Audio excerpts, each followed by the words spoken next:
A sweeping steel tariff has sparked a domino effect across North America, shaking decades of economic ties. Could one decision endanger America's role as a global ally and industrial leader? On June 4th, the Trump administration doubled tariffs on Canadian steel imports, from 25% to 50%, bypassing congressional approval. Canada is the top supplier of high-grade steel for critical U.S. sectors, including defense, aerospace, automotive, and infrastructure. This sudden tariff hike sent shockwaves through American industry. Plants in Michigan, Ohio, and Missouri now face shutdowns due to the lack of safe, timely, and certified steel from Canada.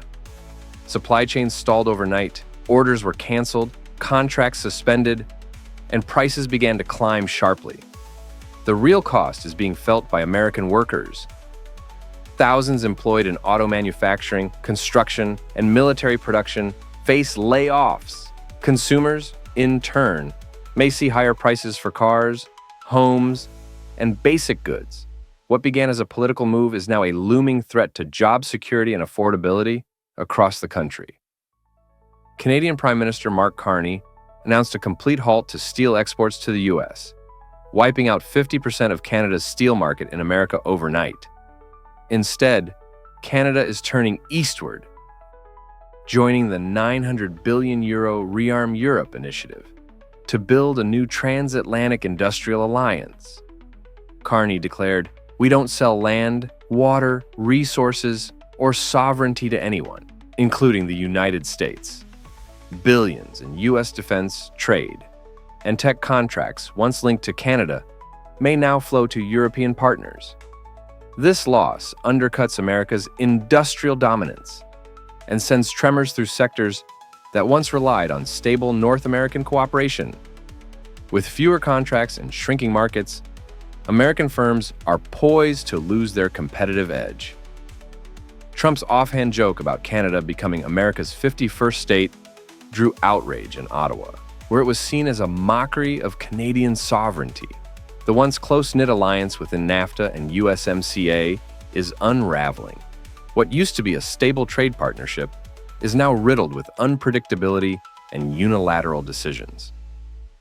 Globally, other allies are watching. If the U.S. can treat Canada, its closest friend, like this, what assurance does anyone else have? As America loses its reputation as a reliable partner, global alliances shift. This erodes trust in American leadership, undermining trade deals and foreign investment. For U.S. workers, this means fewer job opportunities, fewer exports, and a growing sense of economic isolation. While Trump plays tariff hardball, Carney is betting on Canadians. A major middle-class tax cut is now in effect, helping 22 million Canadians. For a two-person household, that's up to $840 Canadian in annual savings. At the same time, Canada is redirecting defense spending from U.S. suppliers to domestic factories, tech hubs, and manufacturing. It's a strategy aimed at boosting self-reliance, innovation, and job creation. Canada's pivot means fewer cross-border contracts and less U.S. influence. While Canadian workers benefit from long-term investment and economic relief, American workers face policy whiplash and missed opportunities. As Canada builds a sustainable model for prosperity, the U.S. risks falling behind. The ongoing trade war is placing significant strain on U.S. farmers as agricultural exports decline sharply and production costs rise. Can America's agricultural sector withstand this mounting pressure? Between March and May 2025, the Trump administration's new tariff rounds placed U.S. agricultural products in jeopardy. China, Mexico, and Canada, the three largest export markets for American agriculture, responded by canceling orders and imposing high tariffs on corn, soybeans, beef, dairy, and fruit. Although several federal court rulings temporarily blocked portions of these tariffs, the damage is already evident. Declining revenues, canceled export contracts, in domestic price crashes due to oversupply. Millions of American farmers now face the risk of losing their livelihoods, particularly those who do not qualify for emergency relief programs. Consumers may also experience rising food prices as supply contracts, while farmers struggle with lower incomes and mounting financial pressure. Despite reaching a temporary agreement to reduce tariffs, China has maintained a 10% duty on U.S. soybeans, while Brazilian soybeans remain exempt. As a result, China, by far the world's largest soybean market, now sources 70% of its soybeans from Brazil. U.S. soybean exports are projected to fall by as much as 300 million bushels in 2025, a drop of over 20%. Losing its position as a primary supplier to China affects not only trade volumes, but also the broader supply chain, from farms to processing plants to exporters, raising production costs and eroding investor confidence in American agriculture.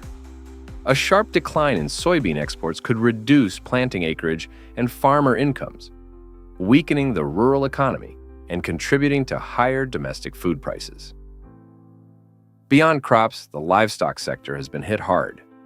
China has canceled all contracts for high-value U.S. breeding stock, cattle, hogs, semen, and embryos, representing a multi-million-dollar market.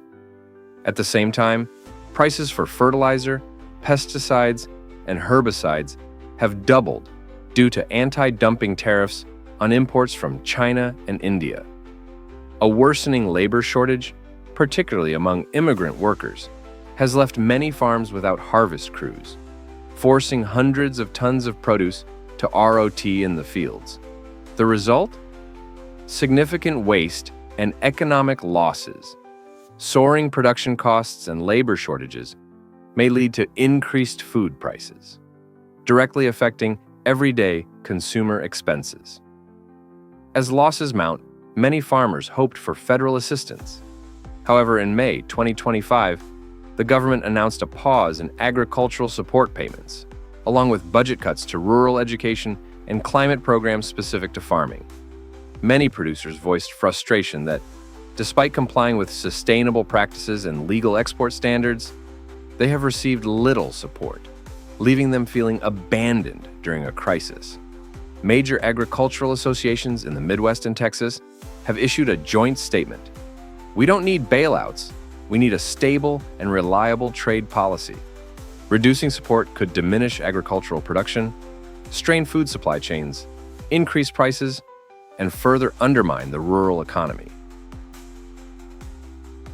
U.S. agriculture is facing an unprecedented crisis as trade tensions and environmental pressures reshape the nation's food supply. Can American farmers survive the perfect storm of tariffs, droughts, and global competition? In May 2025, the Trump administration imposed a sweeping 145% tariff on Chinese goods, triggering swift retaliation from Beijing.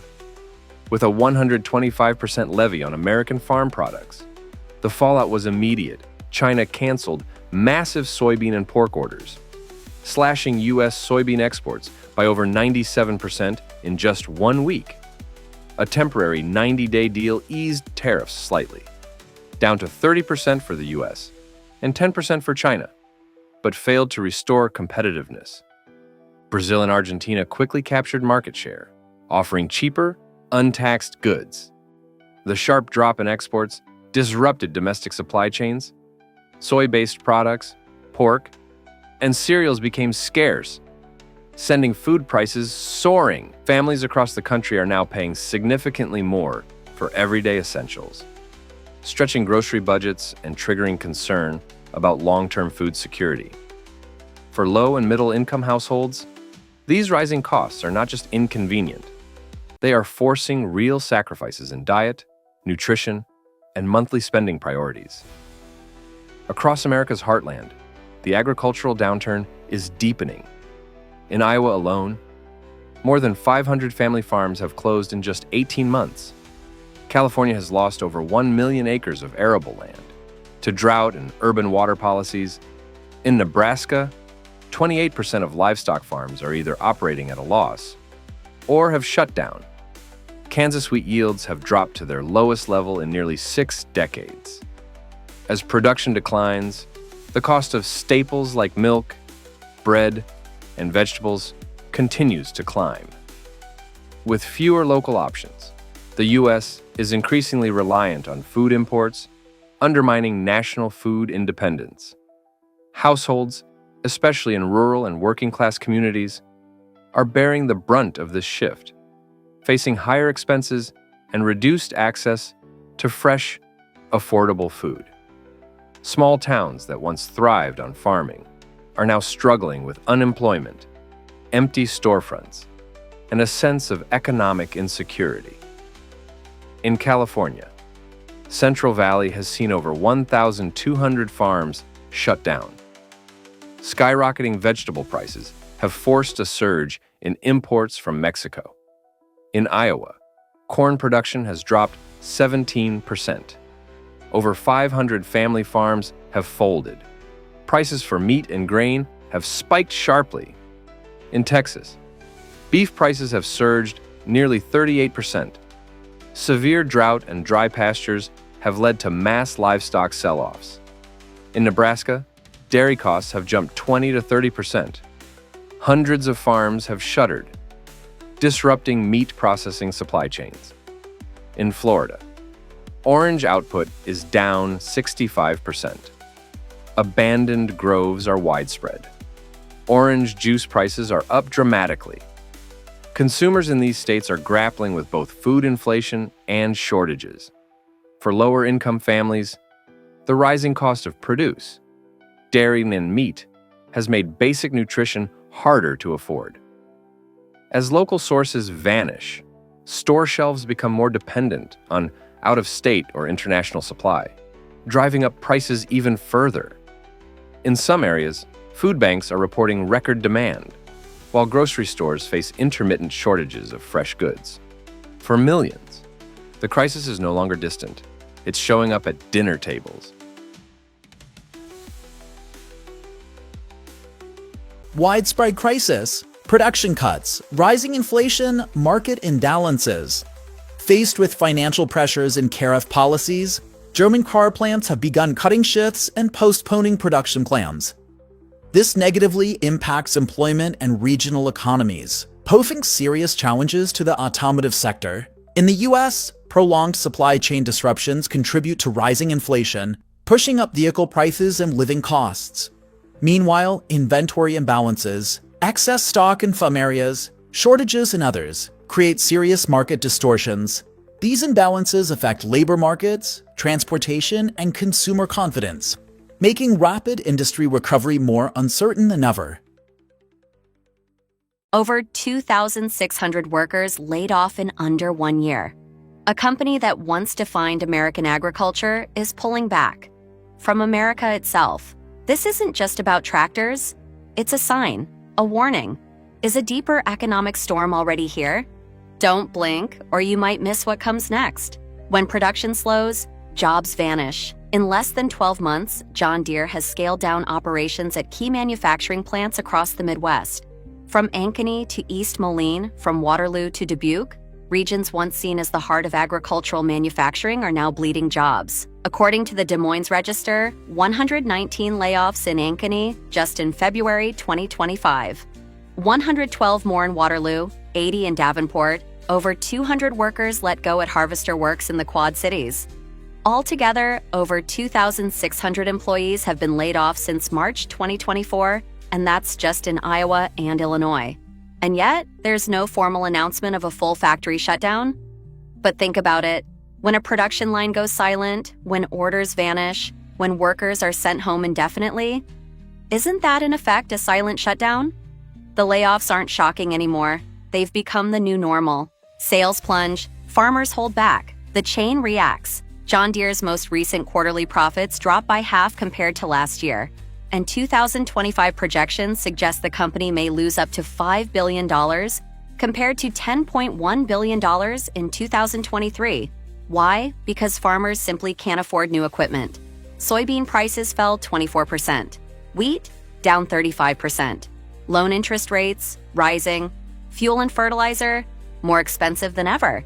Even farmers who used to buy new machinery every 3 to 4 years are now holding off indefinitely. Many have turned to 10, 15, even 30-year-old equipment, not out of nostalgia, but survival. This isn't just hitting Deere, it's dragging down dealerships, loan providers, and maintenance services. A slow-moving disruption is choking the entire supply chain. And it's spreading. Quietly, relentlessly. 200% tariffs, and who really pays? In September 2024, a bold statement shook the industry. The U.S. declared a 200% tariff would hit any John Deere machinery imported from Mexico if manufacturing moved overseas. Deere confirmed plans to relocate small loader production to Mexico by late 2026. The response? Panic. Market analysts predict equipment prices may rise 1.5 to 2 times. But who pays that price? Not the company. The cost falls on farmers, buyers, and renters. A policy meant to protect American jobs might make American products unaffordable. The irony is sharp. Efforts to pressure companies into staying might end up punishing U.S. consumers instead. This isn't a victory for workers. It's a warning to both government and industry. You can't force a market back home without consequences. The anger isn't at Deere, it's at the system. At Harvester Works, over 200 workers were let go at the start of 2025. Some say they found out through a brief, cold email. No explanation. But what hurt most wasn't just losing the job. It was the feeling of being abandoned. They believed in Made in America. They trusted Buy American to support American workers. But no slogan can save a plant if the market disappears. No patriotic promise can stop layoffs when the profits vanish. The slogans feel empty now. Workers are caught between two forces. On one side, companies cutting costs to survive. On the other, government policies passed without asking how they feel. And so the resentment grows, not just at the employer, but at a system that once promised protection and now stands silent. $20 billion, but is it too late? Rumors spread. John Deere plans to invest $20 billion in the U.S. over the next 10 years. But here's the reality. There's no official confirmation. Between 2019 and 2024, Deere invested only $2 billion into U.S. facilities. That's not small, but it's hardly enough to reverse the damage. The question isn't, will they invest? It's, will it be enough? Thousands already laid off. Farmers still without affordable machines. A supply chain still buckling under pressure. A 10-year plan might arrive too late. For many, the damage is already done. Deere isn't running away, but it is shrinking to survive. And that should scare us. Because if John Deere, the titan of agricultural America, can't hold the line, who will be the next to fall? Don't look away if you want to know who's next. Did you know that the price of a Big Mac combo has increased by nearly 70% over the past 5 years? In many major cities, it now costs more than $10. At the same time, McDonald's just reported its lowest quarterly revenue in 4 years.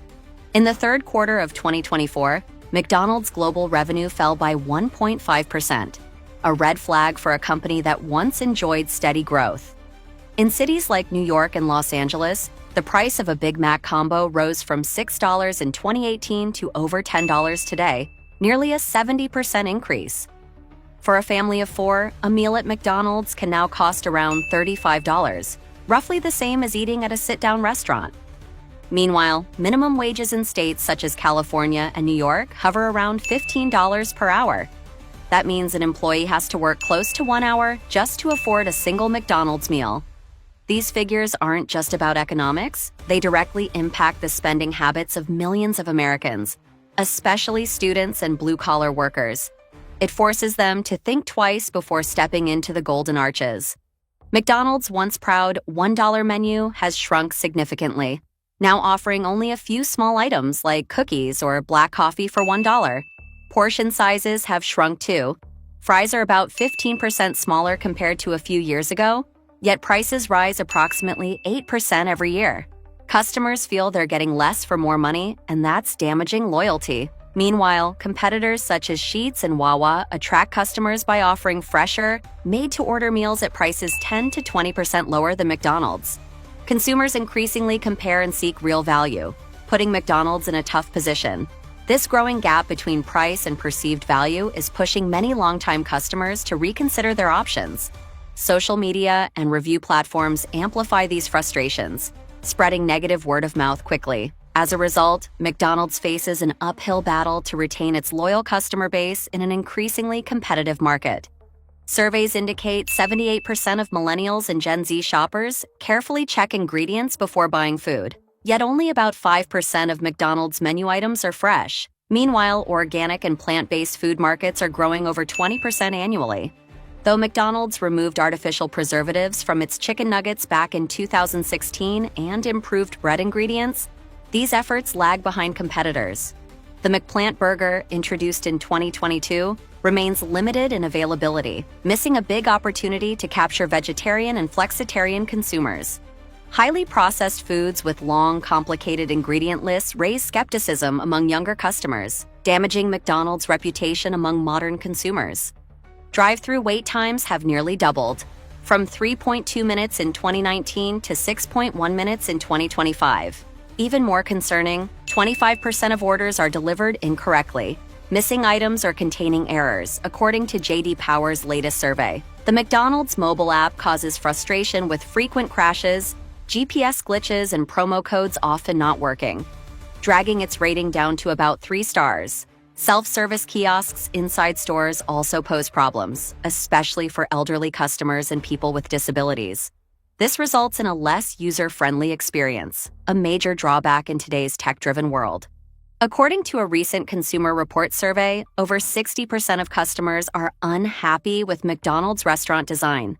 Cold, rigid seating, absence of music, and lack of play areas for children have diminished the brand's once warm and inviting atmosphere. Traditional bright red and yellow colors have been replaced by muted gray tones, stripping away the coziness and friendliness that defined McDonald's for decades. Cleanliness is another critical issue.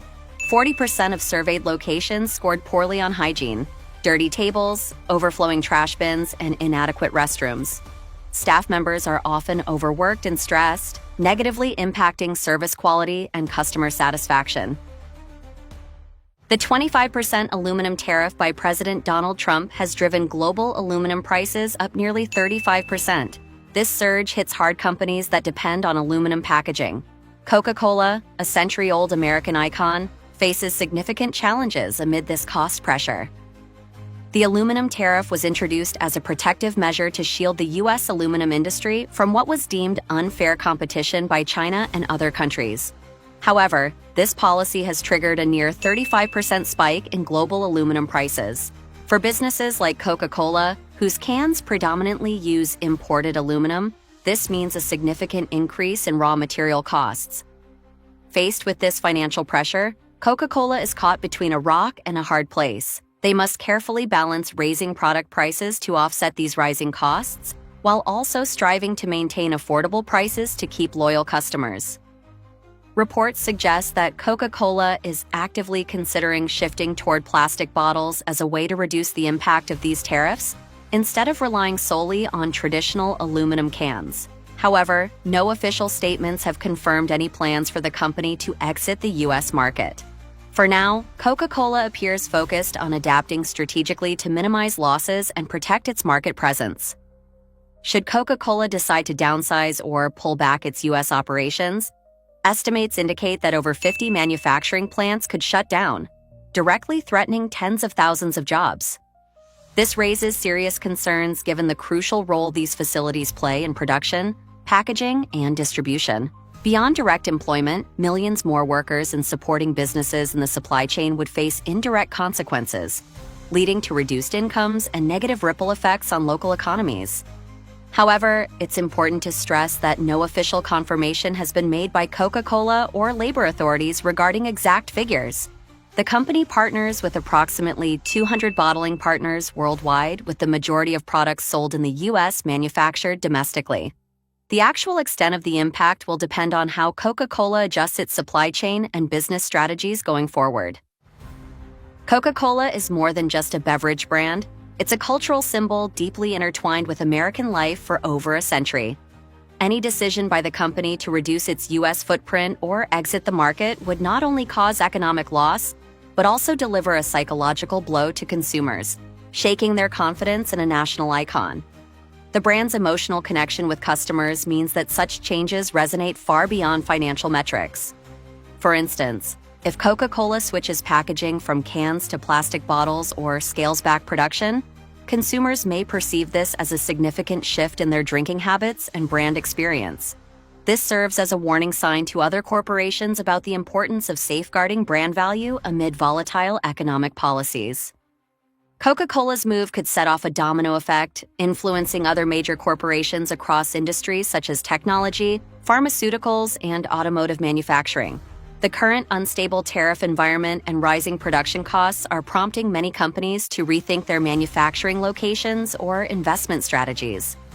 If this wave of relocation gains momentum, the U.S. risks losing key production facilities and jobs, which would significantly weaken the nation's economic competitiveness. Still, it's worth noting that many businesses are actively seeking ways to adapt through optimizing production processes, diversifying supply sources, and leveraging domestic incentives.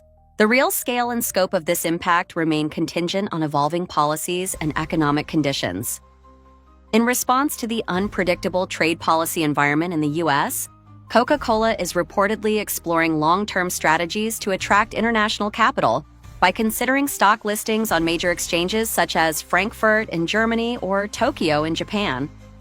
Listing on these foreign markets would reduce the company's dependency on U.S. policy fluctuations and enhance access to global investors. Although this move involves significant compliance costs and regulatory hurdles, it reflects Coca-Cola's strategic goal to diversify financing and stabilize its business sustainably. Only 53% real chicken, Taco Bell, 88% real beef. What are you really eating at major fast food chains? Did you know that Subway uses only 53% real chicken? Taco Bell's beef contains 88% real meat, and Arby's sandwiches pack up to 43% of your recommended daily sodium. What's the truth behind these numbers? Let's find out. Subway, the chicken controversy.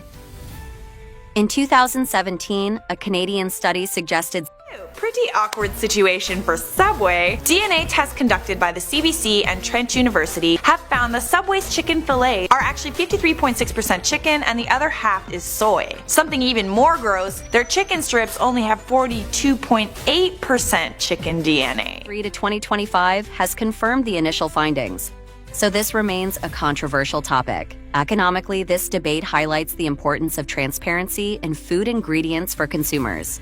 When trust drops, chains face greater pressure to prove product quality and safety, directly affecting revenue and brand reputation.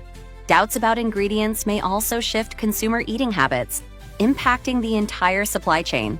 Taco Bell, transparency in beef composition.